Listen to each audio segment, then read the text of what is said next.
നമ്മൾ ഒരുവിധം വീടുകളിലൊക്കെ ചെന്ന് കഴിഞ്ഞാൽ കാണുന്നൊരു കാര്യമാണ്. എല്ലാവരുടെയും വീട്ടിലൊരു പലഹാരപ്പെട്ടി കാണും.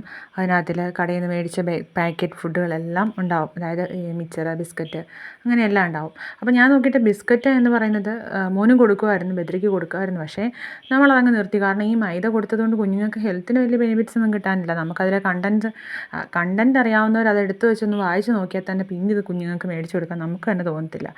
കാരണം അത്രയേറെ കുഞ്ഞുങ്ങളുടെ കാര്യത്തിൽ ഓരോന്നും കെയർ ചെയ്യുമ്പോൾ നമ്മൾ കഴിവതും പാക്കറ്റ് ഫുഡ് ഒഴിവാക്കുക.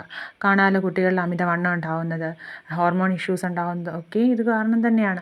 അപ്പം നമ്മൾ പൊതുവെ അവന് ബിസ്ക്കറ്റൊക്കെ നേരത്തെ കൊടുത്തിട്ടുണ്ട്. പക്ഷേ ഒരു സമയം കഴിഞ്ഞ് അവനത് നമ്മൾ മേടിച്ച് കൊടുക്കുന്നത് പൂർണ്ണമായിട്ട് നിർത്തി. നമ്മൾ പാക്കറ്റ് ഫുഡൊന്നും വീട്ടിൽ മേടിക്കാറില്ല. പിന്നെ വല്ലപ്പോഴും എന്തെങ്കിലുമൊക്കെ മേടിച്ചെങ്കിലേ ഉള്ളൂ. നമ്മൾ എന്നാൽ പോലും ഈ പാക്കറ്റിലുള്ള മിച്ചറ, ബിസ്ക്കറ്റ് അതൊന്നും നമ്മളങ്ങനെ മേടിച്ച് കൊടുക്കില്ല. ഇനി ആരെങ്കിലും ഗസ്റ്റ് വരുമ്പോൾ നമ്മൾ കൊണ്ടുവന്ന് കൊടുത്താൽ തന്നെ അത് വാങ്ങി കഴിക്കും എന്നുള്ളതല്ലാതെ നമ്മൾ പ്രത്യേകം വീട്ടിൽ മേടിക്കാറില്ല. വീട്ടിലെന്താണാവോ വേവുന്നത് അത് നമ്മൾ രാവിലെ കാപ്പി ഉണ്ടാക്കി അത് വൈകിട്ട് കൊടുക്കും.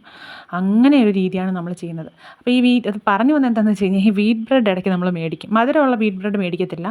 പല കടകളിലും നമ്മൾ വീറ്റ് ബ്രെഡ് കിട്ടുന്നത് ചിലയിടത്തൊക്കെ നല്ല മധുരത്തിലൊക്കെ കിട്ടും. അതല്ല നമ്മൾ മേടിക്കാറുള്ളത് മധുരമില്ലാത്ത വീറ്റ് ബ്രെഡ് മേടിക്കും.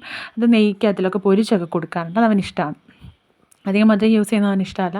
അപ്പോൾ ഇങ്ങനെ ഈ മാസത്തിൽ നമ്മളിപ്പോൾ ഒരു 2 പ്രാവശ്യം ബ്രെഡ് മേടിച്ചിരുന്നു. അപ്പോൾ മൂന്നാമത് മേടിച്ചപ്പോൾ അത് ആർക്കും അങ്ങോട്ട് താല്പര്യമില്ലാത്തൊരു ഇത് കണ്ടു. അപ്പോൾ എന്ത് ചെയ്യുന്നത് വെച്ച് കഴിഞ്ഞാൽ ഒരു ദിവസം രാവിലെ എടുത്തപ്പോൾ ബാക്കി ഇരുന്ന ബ്രെഡെല്ലാം കൂടി എടുത്തിട്ട് കട്ട് ചെയ്ത് വെച്ച് വെജിറ്റബിൾസ് കുറേ കട്ട് ചെയ്ത്, അതായത് ക്യാരറ്റും പിന്നെ നമ്മുടെ സവാളയും തക്കാളിപ്പഴവും അതുപോലെ ക്യാപ്സിക്കം ഒക്കെ ഉണ്ടായിരുന്നു. പിന്നെ ഇഞ്ചിയും വെളുത്തുള്ളിയൊക്കെ കുത്തി അരിഞ്ഞ് കടുവറുത്തിട്ടത് വഴറ്റി, പച്ചക്കറിയെല്ലാം വഴറ്റി, മല്ലിപ്പൊടിയും മുളക് പൊടിയും മഞ്ഞൾപ്പൊടിയും ഒക്കെ ചേർത്ത് പിന്നെ ഉപ്പുമൊക്കെ ആവശ്യത്തിന് ചേർത്ത് നമ്മുടെ ഈ ബ്രെഡ് കൂടി ഇട്ട് കൊടുത്ത് മിക്സ് ചെയ്ത് നല്ല ടേസ്റ്റാണ് കേട്ടോ.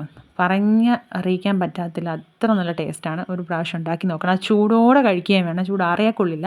ആ ചൂടോടെ കഴിക്കാൻ നല്ല ടേസ്റ്റാണ്. ക്യാപ്സിക്കം ഒന്നേ ഉണ്ടായിരുന്നുള്ളൂ, 2 എണ്ണം ഒക്കെ ഇടേണ്ടവർക്കിടാം. കുഞ്ഞുങ്ങൾക്ക് വെജിറ്റബിൾസ് ഇങ്ങനെ കഴിക്കാനും നല്ലതാണ്. നല്ല ഒരു ചിലർ നമ്മളിപ്പോൾ മീറ്റ് റോളോ സാൻഡ്വിച്ച് അങ്ങനെയൊക്കെ ഓരോന്ന് മേടിക്കുമ്പോൾ ഉള്ളൊരു ടേസ്റ്റ് ഉണ്ടല്ലോ, കുട്ടികൾക്കൊക്കെ ഇഷ്ടമാവുന്നൊരു ടേസ്റ്റ്.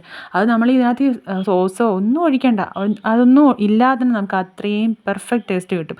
കാരണം നമ്മൾ തക്കാളിപ്പഴം ചേർക്കുന്നുണ്ടല്ലോ, കുറച്ചുകൂടെ കൂടുതൽ ടേസ്റ്റ് വേണം തോന്നുന്നവർക്ക് നല്ല മധുരമുള്ള ഒരു തക്കാളിപ്പഴം കൂടെ എക്സ്ട്രാ ചേർക്കുക. ഞാൻ ഒരെണ്ണേ ചേർത്തിട്ടുള്ളൂ.